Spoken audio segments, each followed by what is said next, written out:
반갑습니다. 테슬라 관련 뉴스를 살펴보다 보면 드라마보다 더 드라마 같고 영화보다 더 흥미롭기도 합니다. 오늘 또 도대체 무슨 일이 벌어졌는지 한번 정리해 보겠습니다. 첫 번째로 살펴봐야 될 내용은 지난 2일간 말을 하였던 델라웨어 법원의 어처구니 없는 판단에 대한 역공입니다. 너무나도 어처구니 없는 판단을 내렸기에 일론 머스크가 X를 통해서 법인 소재지를 텍사스로 옮겨야 되는가에 대한 투표를 진행하였고 X에서 87.1%로 압도적으로 옮겨야 한다라는 결과가 확인이 되었습니다. 그리고 바로 그 다음날 일론이 법인 소재지를 텍사스로 이전할 계획이며 이 내용이 바로 다음 주총에서 투표로 붙여질 것이다 라고 말을 합니다. 얼마나 어처구니가 없는 내용인지 지난 2일간 자세히 살펴봤으니까 왜 델라웨어를 벗어나고자 하는지에 대해서는 더 이상 이야기하지 않겠습니다. 다만 델라웨어가 아닌 텍사스의 법인 소재지를 두게 될 경우 무엇이 바뀌는지와 관련된 내용을 먼저 정리하겠습니다. 이 내용 같은 경우는 어제 테슬라 리님께서 벌써 주총을 통해서 이전 내용을 투표로 붙인다라는 내용이 나오기 전에 정리해 주셨던 내용입니다. 이 내용과 함께 또 추가 내용을 함께 정리해서 말씀드리겠습니다. 먼저 텍사스로 가게 되면은 차등 의결권 전환을 허용한다라는 게 상당히 중요합니다. 먼저 차등 의결권이 뭔지부터 정리를 하게 되면은 우리가 일반적으로 테슬라 주식 한 주를 가지고 있다면 의결권 한 표를 행사할 수 있습니다. 하지만 차등 의결권 같은 경우에는 한 주가 한 표가 아니라 5표, 10표처럼 그 주식 수보다 훨씬 더 많은 의결권을 행사할 수 있는 종류의 주식을 말을 합니다. 가장 대표적으로 구글이나 니오에서 CEO, 임원들이 이런 차등 의결권을 가지고 있습니다. 차등 의결권 같은 경우 벌써 설명드린 내용만 본다 하더라도 무조건 좋은 것은 아닙니다. 왜냐하면은 보통 CEO들이 본인의 회사의 주식을 많은 비율을 가지고 있는 경우가 그렇게 많지 않습니다. 일론처럼 12%, 25% 정도의 의결권을 노린다 혹은 지분을 갖고자 하는 CEO가 정말 드뭅니다. 월급쟁이 CEO들도 있죠. 그런데 이런 차등 의결권을 가지게 된다면은 사실 본인이 소유하고 있는 지분은 얼마 되지 않는데 다른 투자자들이 대다수의 지분을 가지고 있는데 이런 지분을 가지고 있는 많은 투자자들에게 혜택이 되지 않는 결정을 내릴 수 있는 권한이 생길 수도 있는 게 차등 의결권입니다. 다만 일론 머스크 같은 경우에는 과거 25%의 의결권을 가지고 싶다라고 말을 했던 게 이게 돈 때문이 아니라 AI라는 또 로보틱스라는 신사업이 가지고 올 파급력이 너무나도 크기 때문에 이게 좋지 않은 방향으로 가지 않게 하기 위해서 내가 어느 정도 의미 있는 영향력을 행사하기 위해서 필요한 게 25%다라고 말을 하였는데 만약 주총을 통해서 텍사스 법인 소재지 전환 투표가 찬성 결정이 나와서 이동을 하게 되고 차등 의결권을 통해서 25%의 의결권을 가지게 된다면 굳이 보상안과 관련해서 너무 큰 잡음이 없어질 수 있는 가능성이 생기기도 합니다. 일단 그 내용이 첫 번째로 중요한 내용입니다. 또 그 밖에 경제적인 내용과 관련해서도 이야기가 많이 나오고 있습니다. 보통 델라웨어에 이런 법인을 설립하는 이유가 다양하게 나열되어 있는데 첫 번째로 꼽는 게 이 세금 혜택입니다. 그런데 텍사스의 세금 혜택이 좋지 않냐? 결코 그렇지 않습니다. 그 내용도 조금 더 자세히 살펴볼 건데 또 두 번째로 델라웨어에 법인을 설립하는 이유가 기존에 나와 있던 다양한 판결을 통해서 선례가 나와 있기 때문에 예측하는데 많은 도움이 된다라고 말을 했는데 이게 이번에 완벽하게 깨졌습니다. 기존 선례들을 다 무시하고 논리도 전혀 맞지 않는 판단을 내렸던 게 지난 2018년 일론 머스크 CEO 보상안이기 때문에 이 둘 다 사실 텍사스로 이동하는데 전혀 걸림돌이 되지 않습니다. 나머지 내용들은 위 두 가지 포인트에 비해서 중요성이 많이 떨어지는 내용입니다. 텍사스로 법인 소재지를 이동한다 하더라도 위 두 가지 중요한 포인트가 지켜질 가능성이 높기 때문에 실제 실행될 가능성 역시 높습니다. 그 다음에 각 주별 세금과 관련된 내용도 정리하겠습니다. 우리가 신경 써야 되는 거는 두 가지 종류의 세금이 있습니다. 첫 번째는 법인세이고 두 번째가 프랜차이즈세입니다. 지금 여기서 말하는 법인세율의 경우 델라웨어에서 8.7%인데 기업의 설립은 델라웨어에서 했는데 운영을 다른 주에서 할 경우 델라웨어에서 이 법인세를 내지 않아도 됩니다. 델라웨어에 설립하고 실제 그 회사의 운영도 델라웨어 주 안에서 진행이 되면 8.7%인데 다른 주에서 진행이 되면은 이게 해당되지 않기 때문에 텍사스, 델라웨어 둘 다 0%가 됩니다. 그럼 남아 있는 게 텍사스의 그리고 델라웨어 프랜차이즈세입니다. 텍사스 같은 경우 이 총 이익의 0.75%만큼 프랜차이즈세를 내는데 이게 결코 높은 수치가 아닙니다. 현재 트위터를 통해서 조금 잘못된 계산이 많이 돌아다니고 있는데 이 계산 같은 경우에 그로스 프라핏인 총 이익이 아니라 전체 매출을 기준으로 이 0.075를 적용을 하였고 그 결과 연간 세금이 237밀리언 달러가 나왔다라는 내용을 말하고 있습니다. 하지만 우리가 쉽게 살펴볼 수 있다시피 테슬라의 지난 4분기 매출을 본다 하면은 25빌리언 달러인데 이게 아니라 그로스 프라핏을 보게 된다면은 여기 4.4빌리언으로 약 17.63%가 됩니다. 즉 그렇기 때문에 앞서 계산했던 것처럼 이 매출을 바탕으로 하는 거에 비해서 거의 5분의 1로 줄어든다. 여기에 적용하게 되면은 237밀리언 달러만큼의 세금이 아니라 약 40밀리언 달러만큼의 세금이 되어서 세금 면으로 봤을 때도 크게 많이 내야 되는 게 아니다라는 것도 볼 수 있습니다. 그리고 그 밖에 델라웨어 주에서 이런 어처구니 없는 판단이 나오는 게 결국은 정치와 다 연결되어 있습니다. 일론 같은 경우 지금 미국뿐만이 아니라 전 세계적으로 너무 이상한 일이 많이 벌어지고 있죠. 그 대표적인 게 환경주의자들이 갑자기 박물관에 가서 예술 작품에 페인트를 뿌리면서 환경이 중요하기 때문에 우리는 이런 짓을 해도 된다. 이걸 통해서 사람들에게 문제점을 알릴 수 있으면 모든 게 다 정당화된다. 이런 이야기도 나오고 있고 사실 말이 안 되는 거죠. 미국 같은 경우에는 미성년자들이 계속해서 성 정체성이 흔들릴 때 그냥 성전환 수술을 해도 아무도 막을 수 있는 방법이 없고 뭐 이상한 일들이 너무나도 많이 벌어지고 있습니다. 이제 이런 것들을 싫어하는 게 텍사스이고 이게 좀 깊게 살펴보면은 문제가 상당히 심각한데 일론이 그런 문제에 대해서 지적을 많이 하고 있죠. 그와 함께 하는 게 텍사스 주이기 때문에 이런 정치적인 문제로 발목을 잡힐 가능성이 상당히 낮은 주이기도 합니다. 그래서 다음 주총에서는 법인 소재지 이동과 관련된 투표까지 진행이 되며 아주 극적인 일이 일어날 가능성이 높아 보입니다. 특히 텍사스 같은 경우 실제 헤드쿼터는 벌써 텍사스에 있기 때문에 법인 소재지 옮기는 거 역시 논리적으로 말이 되기도 합니다.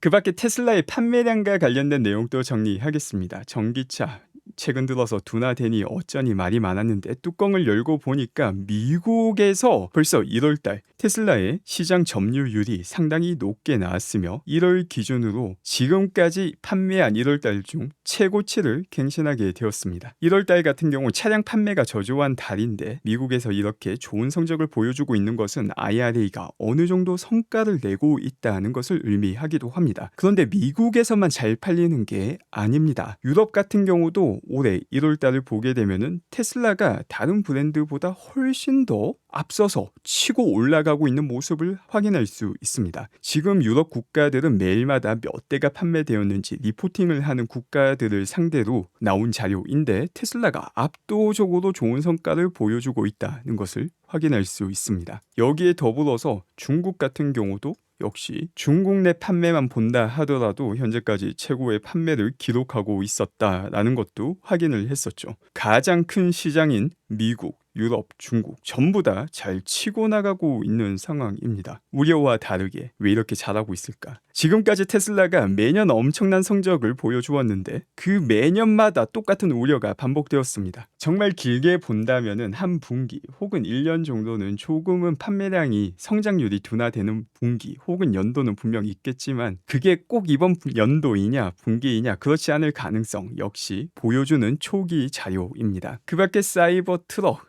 역시 계속해서 생산이 되며 인도를 위해서 잘 준비가 되고 있는 모습이 확인되었습니다. 그 밖에 어제 나왔던 주요 소식으로 기가 네바다 확장을 위해서 CATL에서 배터리 설비를 구입해서 공장을 확장한다라는 소식이 블룸버그로부터 나왔습니다. CATL이 관여하는 거는 딱 기계를 설치해 주는 것까지만 관여를 하고 나머지는 테슬라 측에서 기가 네바다에서 메가팩 생산량을 더 늘려나가게 되는 되는 것입니다. 에너지 부분의 중요성이 점점 더 커지고 있는데 이것도 과거 확인되었던 어닝 자료 그리고 어닝콜 자료 그다음에 제가 정리한 수치로 함께 확인을 해보겠습니다. 먼저 어닝 자료를 보게 되면 2024년도에 에너지 저장 장치 부분의 성장 속도가 계속해서 자동차 부분보다 더 높을 것이다 라고 밝혔습니다. 높은 성장률을 계속해서 예상하고 있다라는 것이고 이 높은 성장률에 맞춰서 공장을 확장하고 있는 것이기도 합니다. 어닝콜 자료를 보게 되면은 기가 네바다에 확장을 시작했다라는 내용을 확인할 수 있고 이 확장에 맞춰서 에너지 부분에서는 CATL 배터리 설비를 들여와서 빠르게 확장을 한다는 것까지 확인할 수 있습니다. 그 밖에 일론이 했던 말을 보게 되면은 2023년도 같은 경우 2022년도 6.5기가와트시 에너지 저장 장치 설치와 비교했을 때 15기가와트시 에너지 저장 장치를 설치하며 엄청나게 성장을 하였습니다. 그리고 이처럼 빠른 성장이 계속해서 유지가 될 것으로 예상한다라고 말을 하기도 하였습니다. 역시 기가 네바다 확장의 이유를 명확하게 볼 수 있는 내용입니다. 그러면 이 에너지 부분에서 얼마나 의미가 있는 수익을 기여를 하고 있는가,